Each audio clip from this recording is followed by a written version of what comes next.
Aí essa janela alimentar, que é comum ao jejum intermitente, mas não significa que você esteja fazendo isso, o que, que ela ajusta? Ela ajusta com outra coisa, né, que a gente chama de horizontalização alimentar, né? Então, perdão, tem a janela alimentar, fracionamento alimentar e a horizontalização alimentar. Quando você junta o que é o fracionamento alimentar mais a horizontalização alimentar, a gente dá um exemplo muito legal para o nosso paciente, né? Então, a gente pega uma garrafa PET de refrigerante, 2,5 litros. Bom, essa lata de refrigerante, ela tem 310 ml, é isso? 310 ml. Teoricamente, essa lata de refrigerante, ela cabe numa garrafa PET, certo? Mas vamos supor que ela não tenha tampa. E vamos supor que eu quero transferir o conteúdo da lata para a garrafa. E aí, eu pego a lata e faço isso aqui, ó. Ó, até molhei. Bom, a exemplo do que aconteceu aqui, o que vai acontecer se eu virar o conteúdo da lata de uma vez?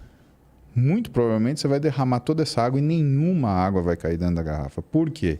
Porque você não fez a conta de uma coisa chamada gargalo. E aparentemente, Sérgio, o que a gente tem é um gargalo na nossa capacidade de absorção e utilização dessa energia. Ah, legal. Então, o processo de emagrecimento, ele conta com duas coisas relacionadas à janela alimentar, que é o fracionamento, ou seja, colocarei uma lata por vez. Porque se eu colocar duas, uma vai estar no buraco errado, ou em buraco algum. Certo. E segundo, a horizontalização, ou seja, eu sempre colocarei de lata em lata. Por quê? Quando você coloca mais caloria do que o seu gargalo permite, de capacidade de assimilação daquela energia, você vai engordar por excesso de caloria.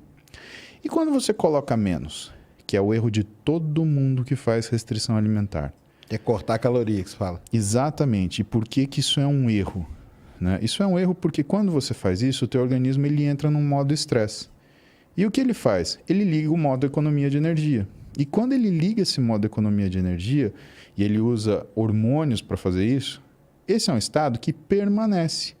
Logo, duas coisas acontecem. Ele diminui a velocidade de queima de gordura, começa a fazer uma coisa que a gente chama de produção endógena de glicose, ou seja, o fígado começa a liberar glicemia na circulação, só que não é uma coisa controlada e devagar, é um burst. Puff.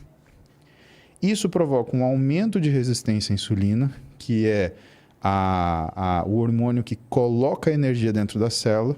E quando isso acontece, você diminui o influxo de energia para dentro da célula muscular e aumenta o influxo de energia para dentro da gordura. Porque para a célula muscular, você depende do transporte de insulina transmembrana para puxar a glicose para dentro dela, só que no adipócito, na célula de gordura, você depende de uma enzima chamada lipase lipoproteica. E que quando a insulina está alta, ela é ativada e ela capta toda essa energia rapidamente. O que acontece então? Existe uma transferência entre a energia do músculo para a energia da gordura. Por quê? Sem insulina no músculo, Sérgio, aquele músculo ele tende a fazer proteólise e se deteriorar.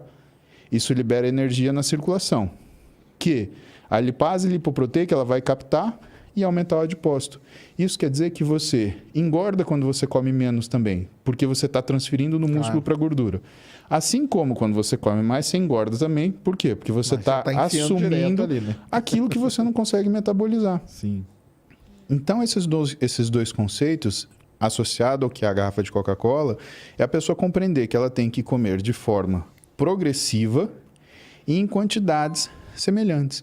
Se as pessoas fizessem essas três coisas, Sérgio, todo mundo ia conseguir emagrecer. Mas não. É a história da agonia, né? Ela tem uma agonia.